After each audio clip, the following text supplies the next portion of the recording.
you said, and you're right, that COVID-19, the virus is, it's biological. It's Mother Nature. You can't blame the president for that starting. And I agree with you. Another act of nature is a fire.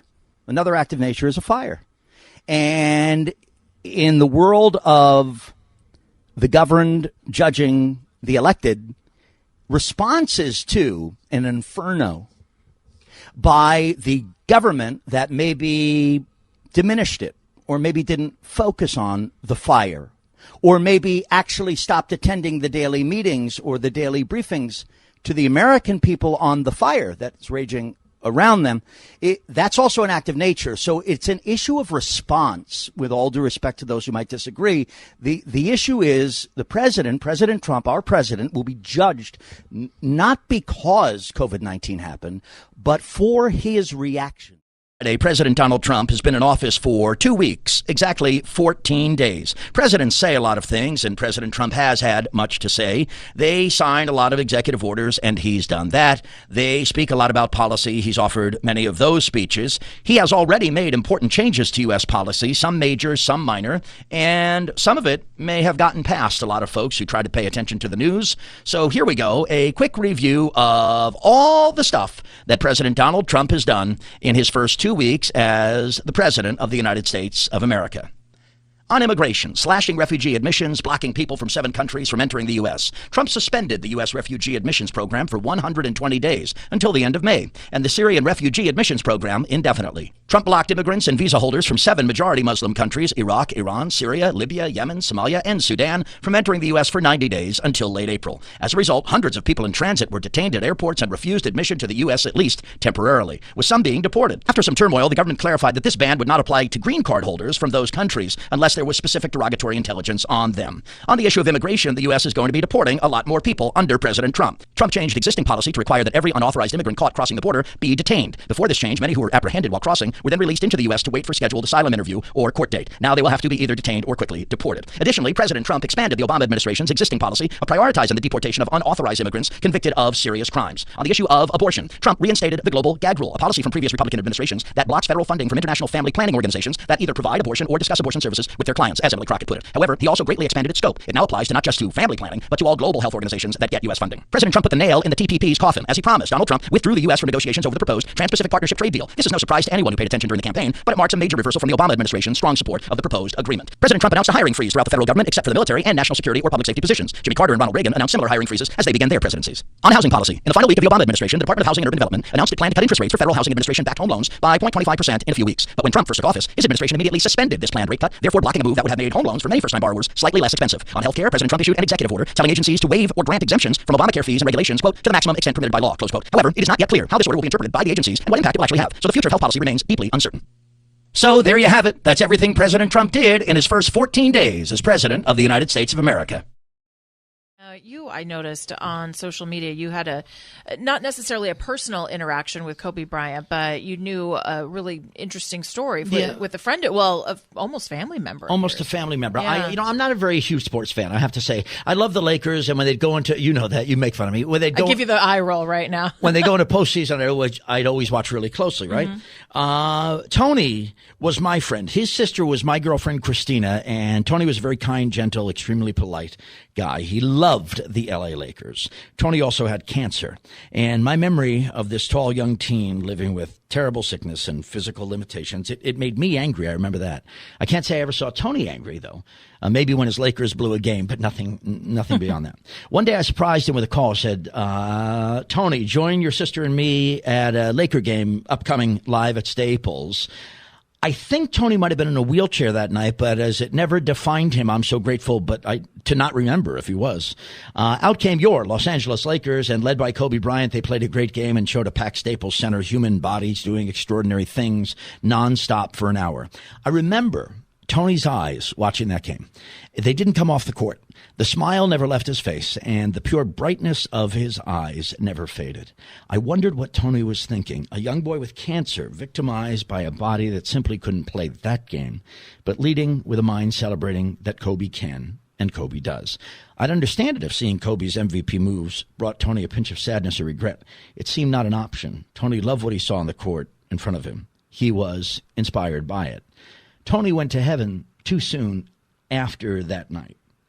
For me, I'll always vividly recall Kobe's most meaningful contribution in a Laker uniform. The excitement and the hope so clearly on our Tony's face that night. Tony's young life, suffering from physical and emotional pain, seemed to get a reprieve at Staples watching Kobe play basketball. So we thank Kobe for his phenomenal work. We thank him for the gift he gave all of us. He soared in this life to touch humanity that night. I saw it at Staples. Kobe, you brought happiness to the face of a child who, so sadly, may have been running out of reasons to be happy. You take it a step further with this interactive map, which is a resource for moms and dads and kids who've never been inside Pepperdine University. We tweeted out today. Pete Peterson is our guest.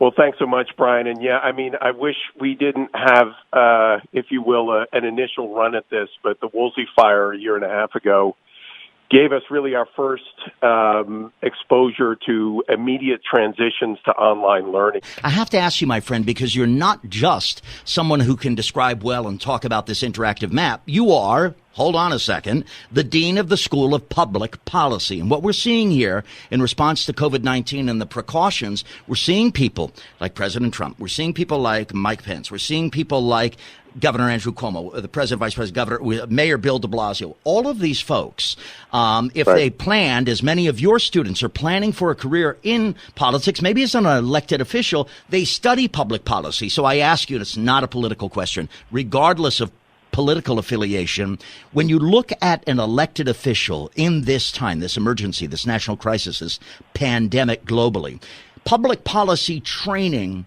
helps them become leaders that in moments like this do what?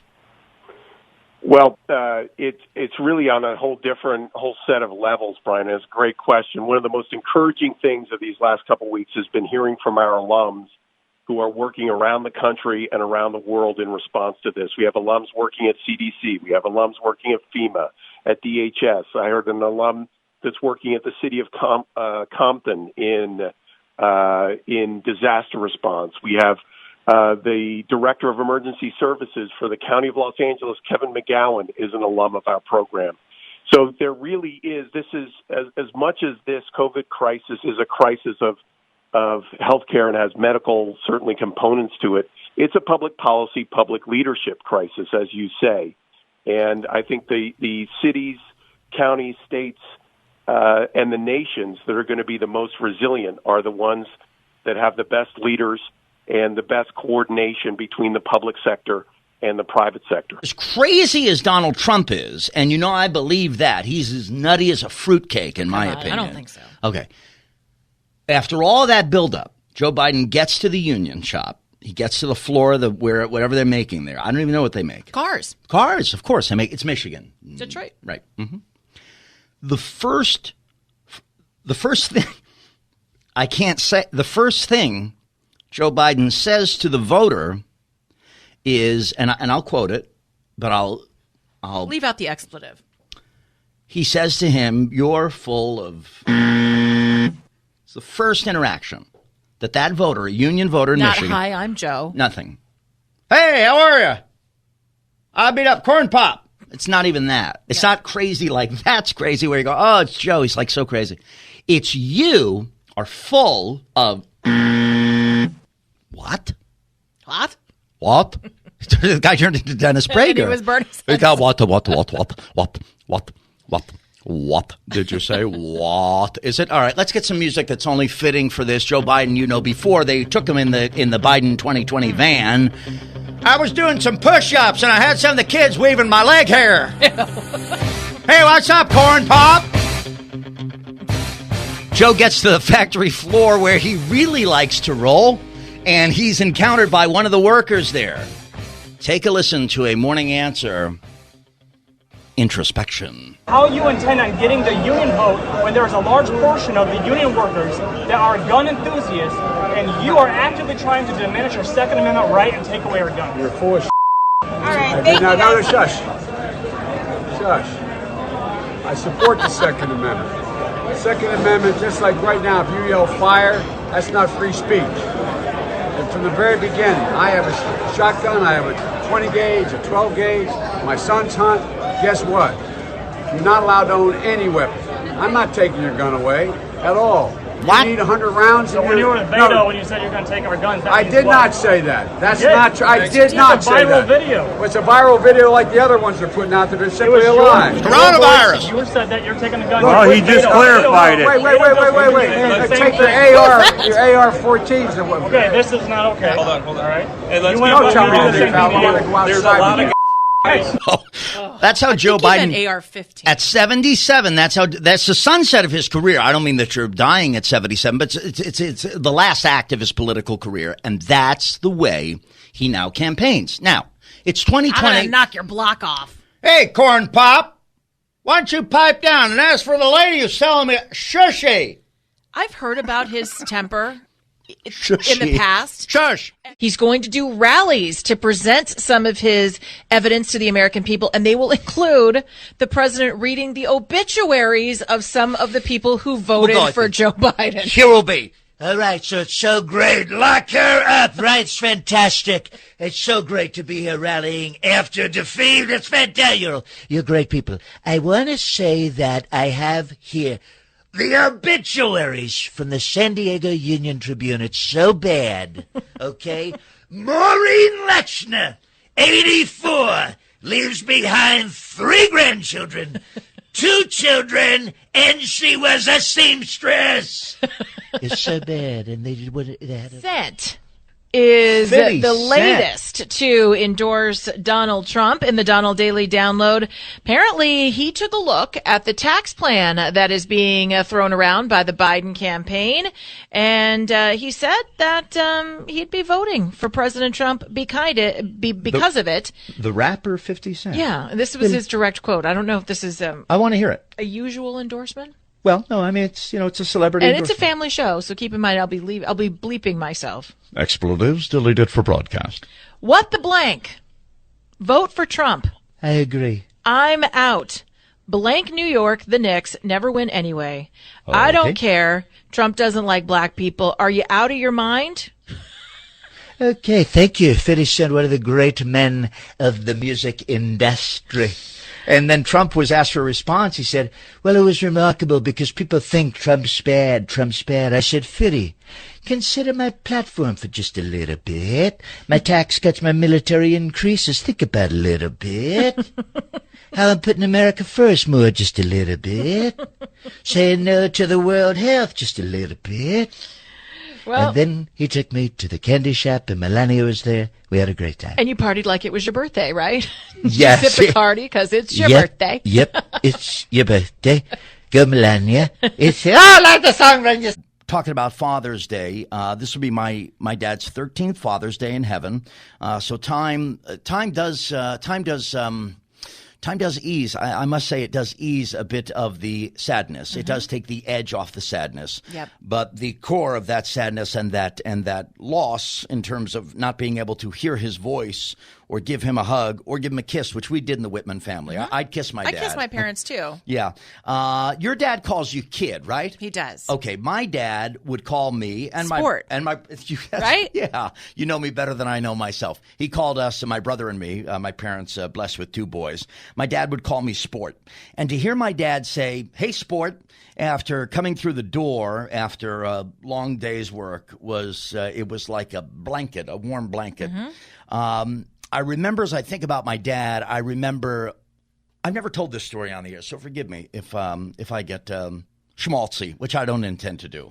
I want to tell you about Sunday nights. Sunday nights, the safest I've ever felt, always Sunday night, in the back seat of Mom and Dad's station wagon, driving home from New Jersey to Staten Island on a dark Sunday night, where I'd be in the back seat pretending to be asleep, because I knew that my dad would carry my brother and me to bed if he was convinced that we were sleeping.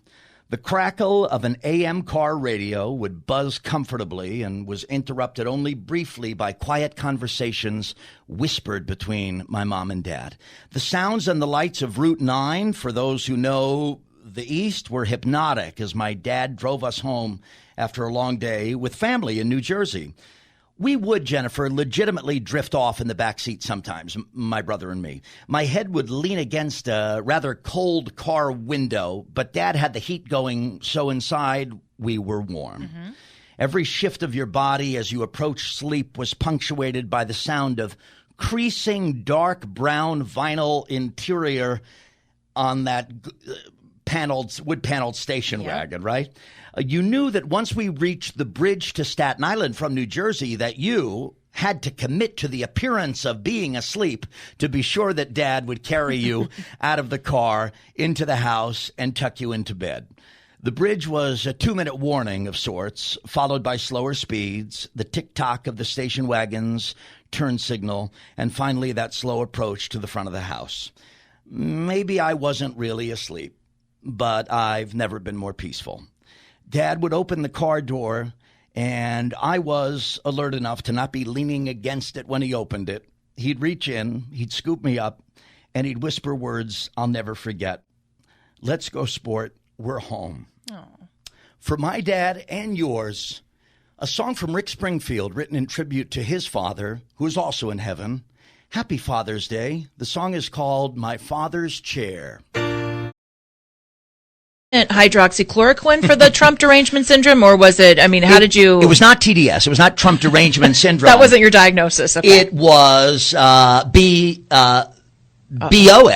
Biden obsession syndrome. So I'm a boss. All right, I'm I a gotcha. boss. You're a boss. Not a TDS. Right, so Whitman took the hydroxychloroquine, and Trump was there. They sent me to the Walgreens in the lab coat. And he prescribed for you, right? I said, I'm just here. I have a little bit of anxiousness. And he said, have you tried cyanide? Oh, did he bring out the swab? I said, you're not a pharmacist. And he said, and you are?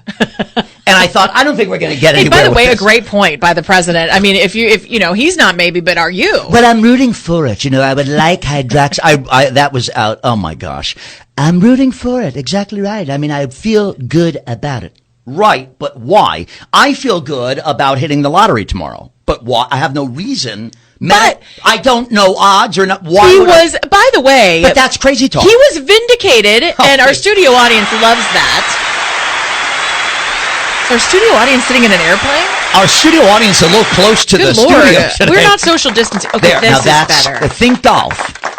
Wow. Hold on. Let's see. Think golf. Airplane audience? Too much.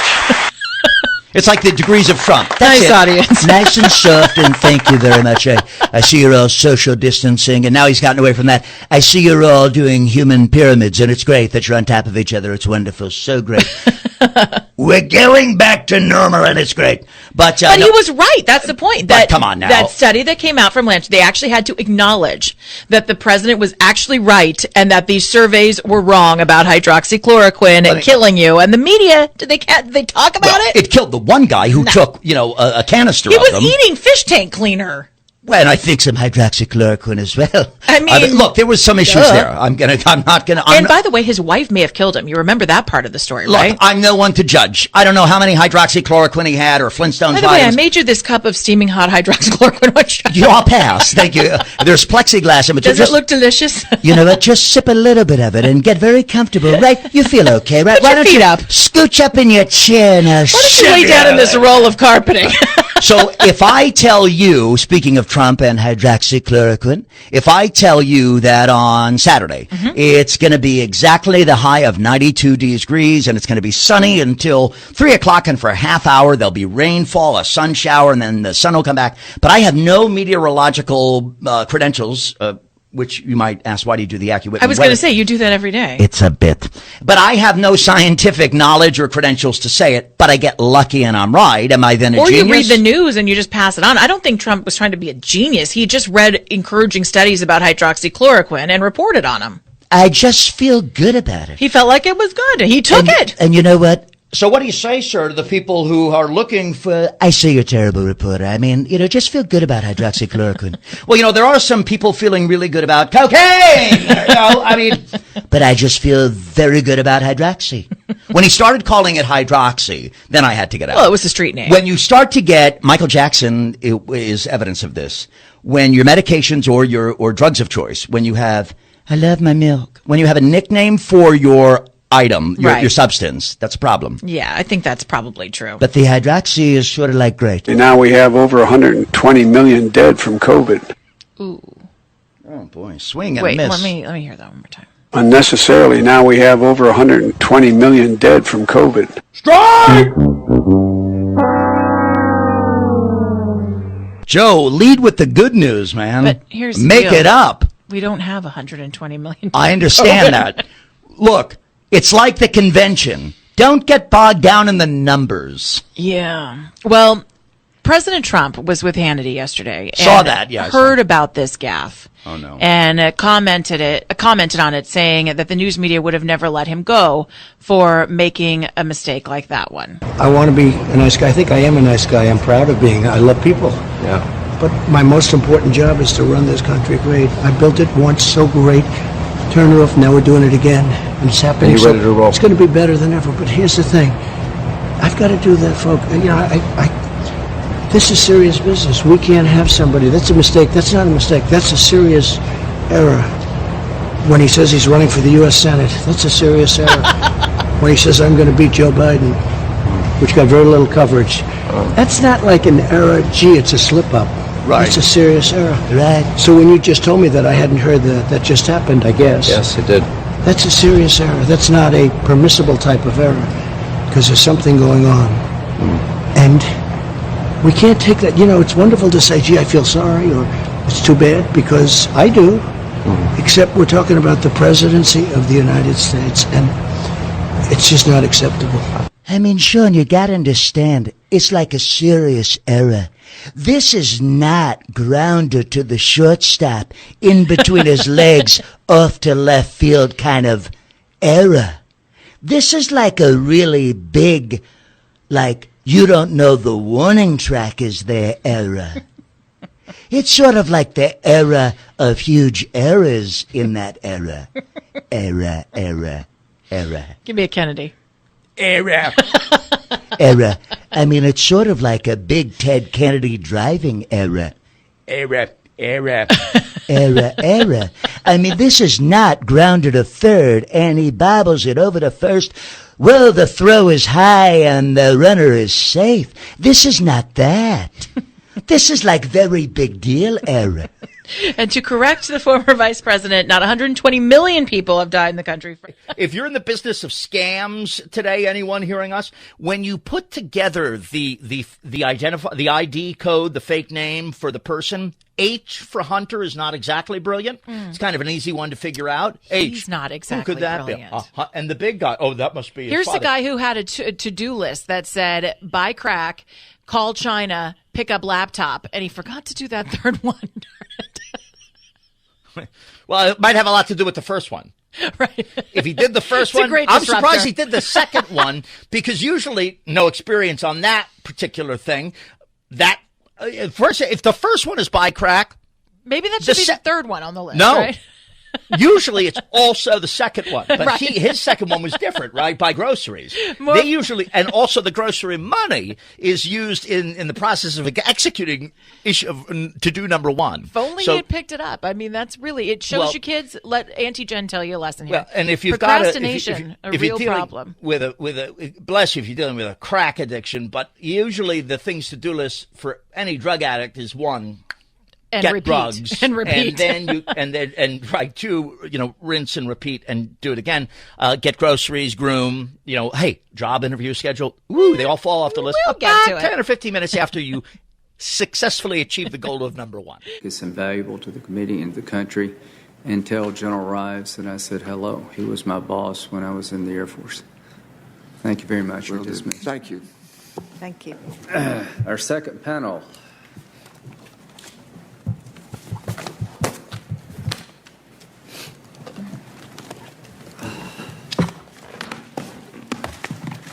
Right now, they are wiping down things. Yeah. COVID compliance. Full COVID compliance going on here. Hold on. Oh, wait. Oh, yes. Wait a minute. Wait, hold on a second.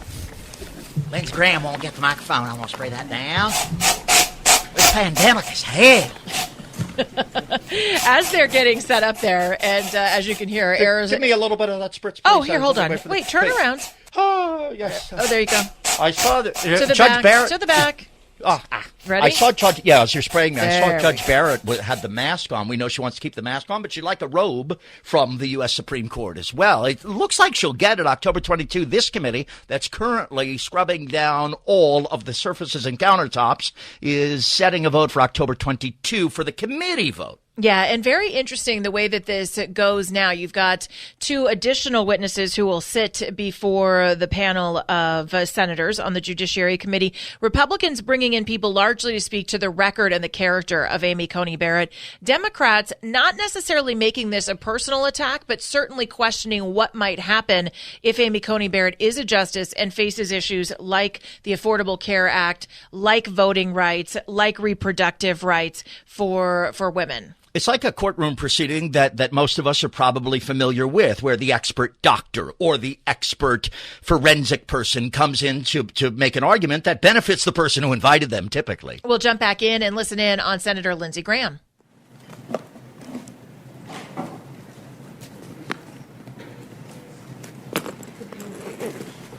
Obviously fiddling with Spray this. that. Where my moist towel at? Where my hand sanitizer?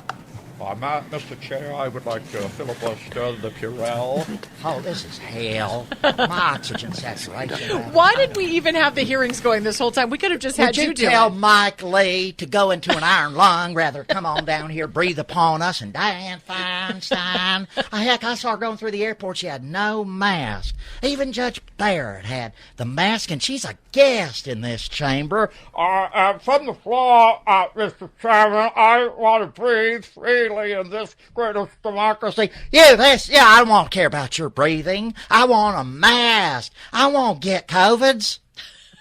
Okay, that was live? That's all we needed. Yeah, from my head. Or that from was the all out there. We didn't even need Lindsey Graham. We had you doing it.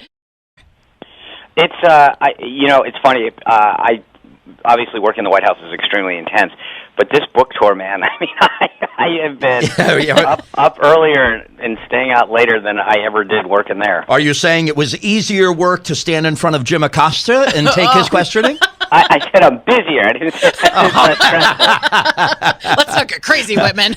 So, Sean Spicer, when people, Jennifer characterized me correctly. I am a liberal guy. I'm not somebody who voted for this president. I'm not someone who intends to vote again for him. I voted for Secretary Clinton. In fact, my whole life I voted for Republicans, by the way, but I voted for Democratic. He'd vote for a Clinton every time. Presidential candidates every time, all the time. I have a thing for these Clintons. You know, Sean, you'll have to psychoanalyze me. We'll do something about. So I'm going to ask you a couple of questions, but I'm a nice guy, and you're a nice guy, so we'll be fine. Well, thank you. Yeah, okay. And I respect you. And you know what? I got to be honest with you. And part of some of the stuff that I wanted to get out in the book was that we need to be able to have these conversations, right? We need to be able to do what you guys do every morning, which is like literally talk about the differences that we have. I think it makes us smarter people, but it's gotten to the point where it's like every attempt to have a dialogue turns into a shouting fest. People are killing each other. And it ought not be that way. Our guest is Sean Spicer. The book is called The Briefing. He's the former White House press secretary, first press secretary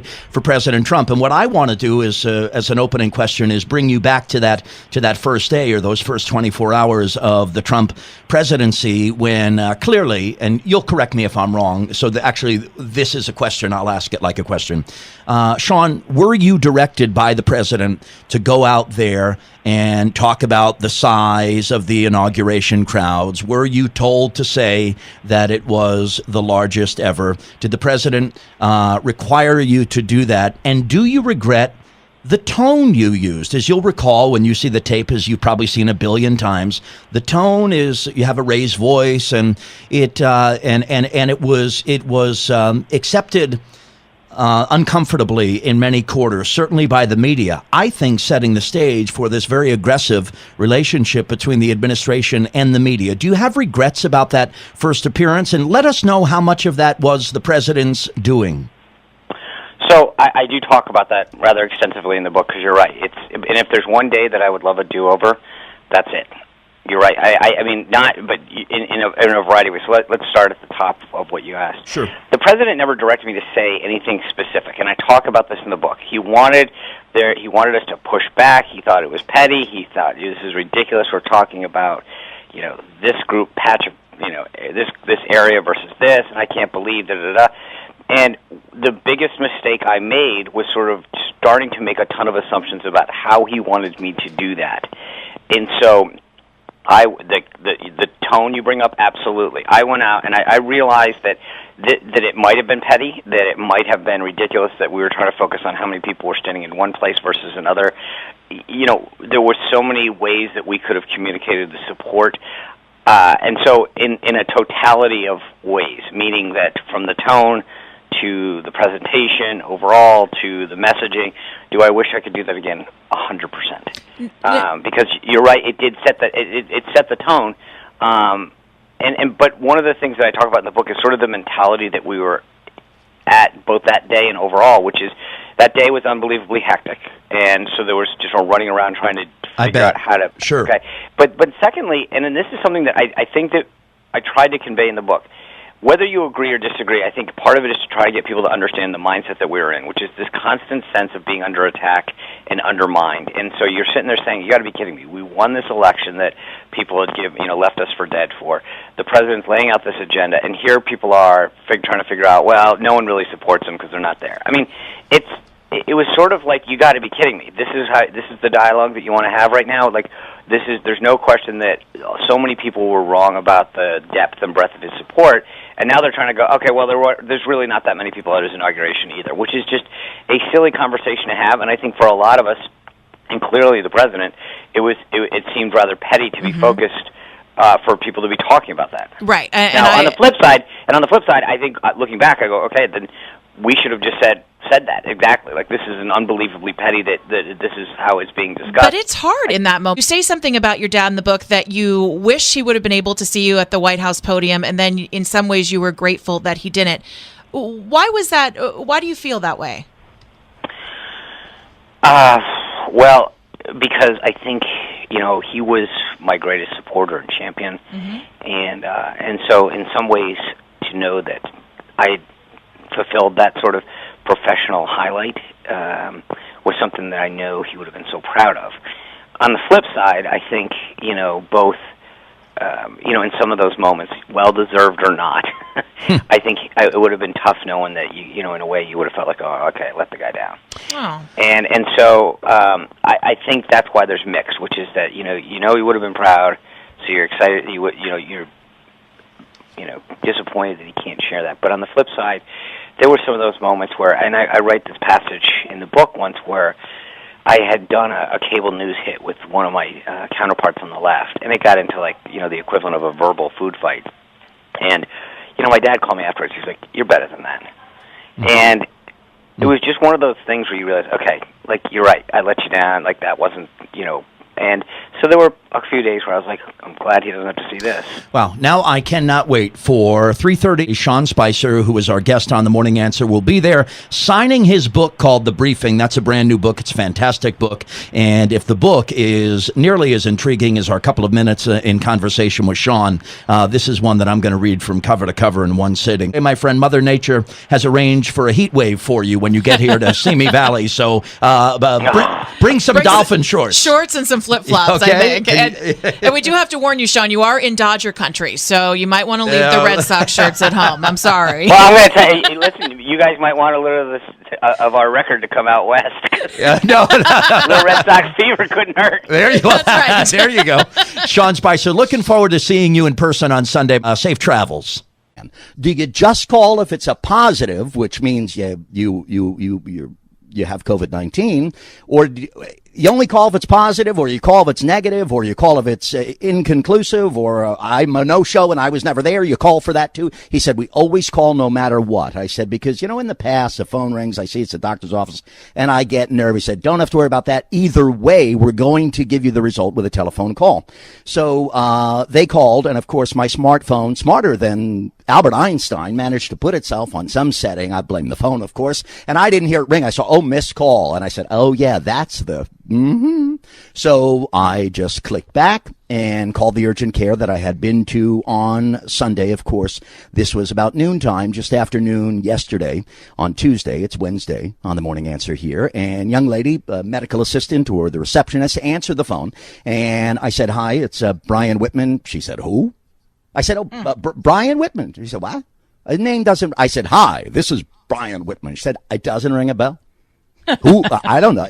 I said, let me give you after you stopped crying because she didn't know your name. what I said, how about this? Hi, I'm Brian Whitman. Next time on the morning, she goes, I'm sorry, it's not ringing a bell. I said, my birthday is August 17th. And she says, oh, yes. I said, I have a COVID-19 test result that I think you just called me about. She said, hold on one second here.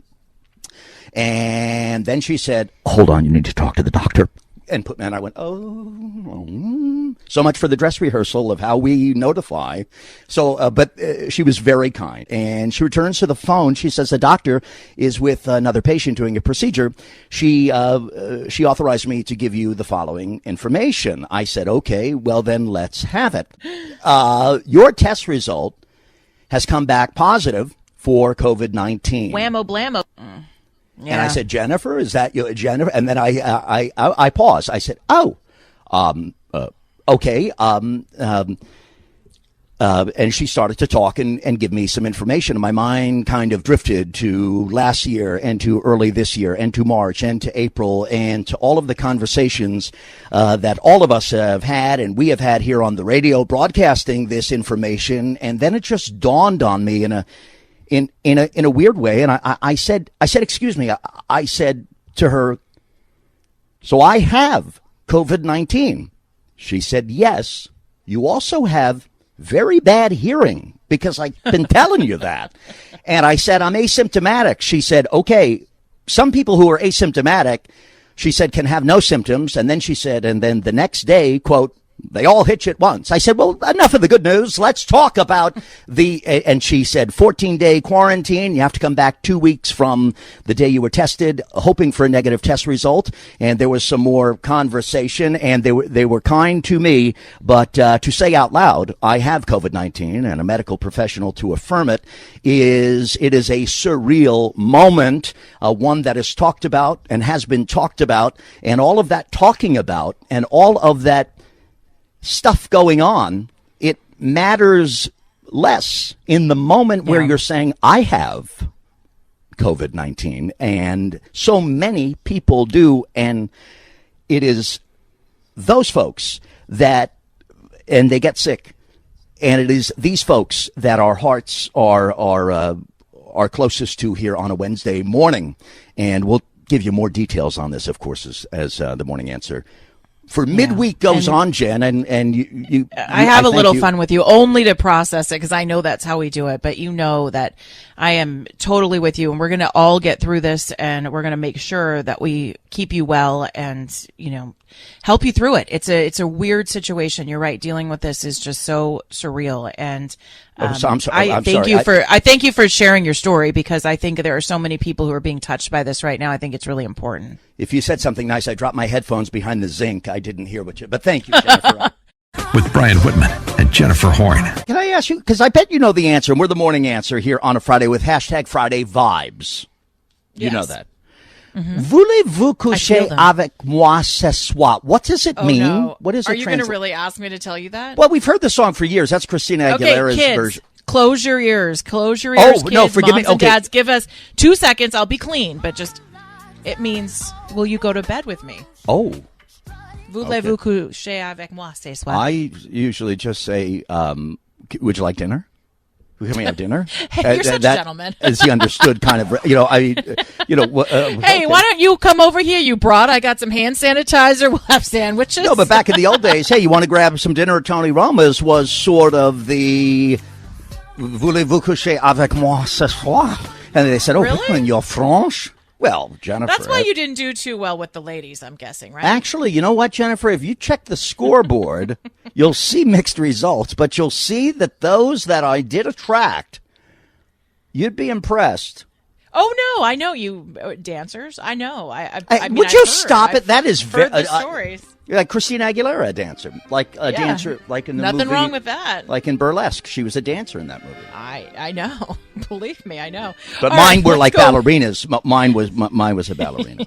Yeah, ballerinas in a dance hall where they offer chicken wings on Can buffet. we please? I mean, look, folks, if you're just joining the morning, it's been quite a week here. A Tuesday, I announced to you that I had received my test. I'm positive for COVID-19. Does that buy the lovable liberal Tuesday, Wednesday, Thursday? Friday? No, because I'm the COVID crusader. Okay, well, it's been 72 hours since I was diagnosed with COVID-19.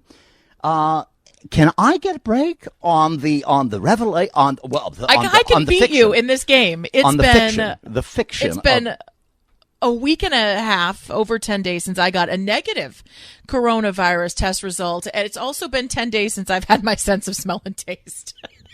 Last night, my love, I thought of you because. There's that. Okay, I'll back off. Look, hey, folks, if you want to, it's, by the way, I've received the nicest messages. And it was even nice, but there was one I do have to tell you about before the end of the broadcast. But thank you. I was going to say to you that you talked to me about, even before anyone became sick, the loss of sense of taste.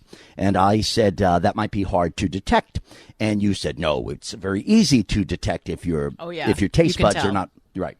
So last night I have a contactless delivery of, chicken strips, a hamburger, and French fries. Ooh, yeah, it was delicious. really good. And when I started to bite into the French fries, because here, when you're me, you've tested positive, you're asymptomatic, the angst comes from, thankfully, it is not coming from the symptoms of respiratory distress or the vomiting or the nausea or the fever, etc.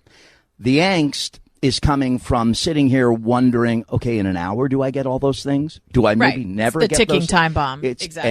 And that one who in my chair must consider, hopefully may never go off, right? But who knows, right? I'm hoping it doesn't. I'm hoping it doesn't, too, and that's where the angst comes from. So I'm eating the hamburger and fries. I take a bite into those French fries, which was not my first rodeo with a burger and fries. I'll have you know that. So I'm tasting the fries. I went, hold on a second here now. And then I went, there's the salt. Okay, whoosh. Oh, good. Every little thing. You get a little nervous. Right. And, it's like I texted you and I said, every raindrop is a tsunami in this moment for me. Yep, that's such a great description. Say hi. We got a pastor on the phone, so we do stop the. We stop everything for the pastor. Come yes, Bill in Huntington Beach. Pastor, are you there? Yes, I am. Thanks for stopping everything for us. Well, we do want you to know that we appreciate the work you do, and oftentimes, I don't know if you saw the story, Pastor, the risk that is taken. A Lutheran pastor in somewhere in the middle of the country. I'm a Lutheran, so I know there's a lot of them in Minnesota. So maybe he was in Minnesota. Bless him. He was offering the word and comfort in a hospital to a coronavirus patient, and he was infected, and he went to heaven. And what a hero! What a hero! What a hero! Absolutely. It's certainly one of the dilemmas of of the occupation that I'm in at this point. I got back from about a 2-week hiking tour. I lead tours to Israel, different kinds, but this was a hiking tour. Got back on the 20th of March into what I continue to call March Madness, even without the basketball. That's for sure.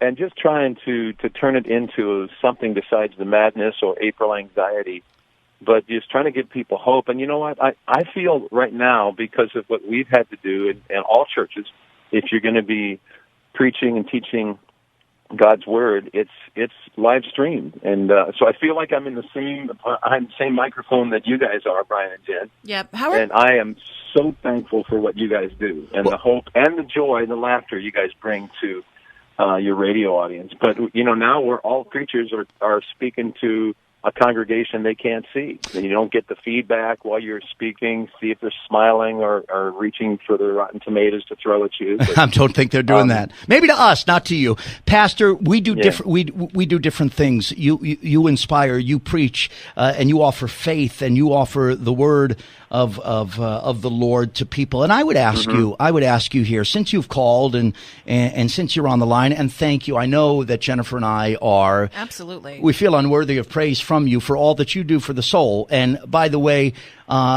we'd take direction from you any day in this tough time, quite frankly, for us.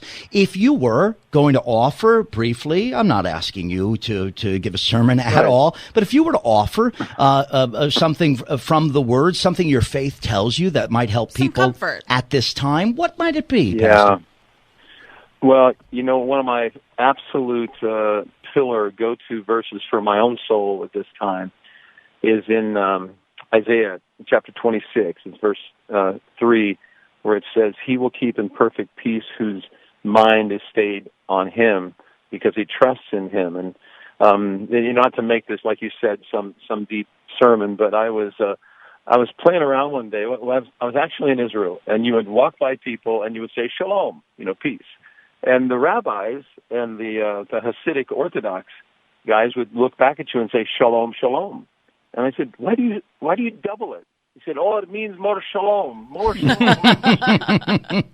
and I went home, and I just for some reason started looking at the language behind the English words, the Hebrew, and in Isaiah 26, where it says perfect peace, it's shalom, shalom. And so that's my go-to place, you guys. I just feel like I want people to live in peace. I don't want the anxiety to take over them. And where Jesus said, peace I give to you, my peace I leave with you. Don't let your hearts be troubled. And he was just about to tell them that things would get very, very tough for them. So I take comfort in the fact that God doesn't promise us that everything is always going to be good, but he says we can have his shalom in the midst of it. So I would say shalom on your home. Shalom on your home. Shalom on your dome.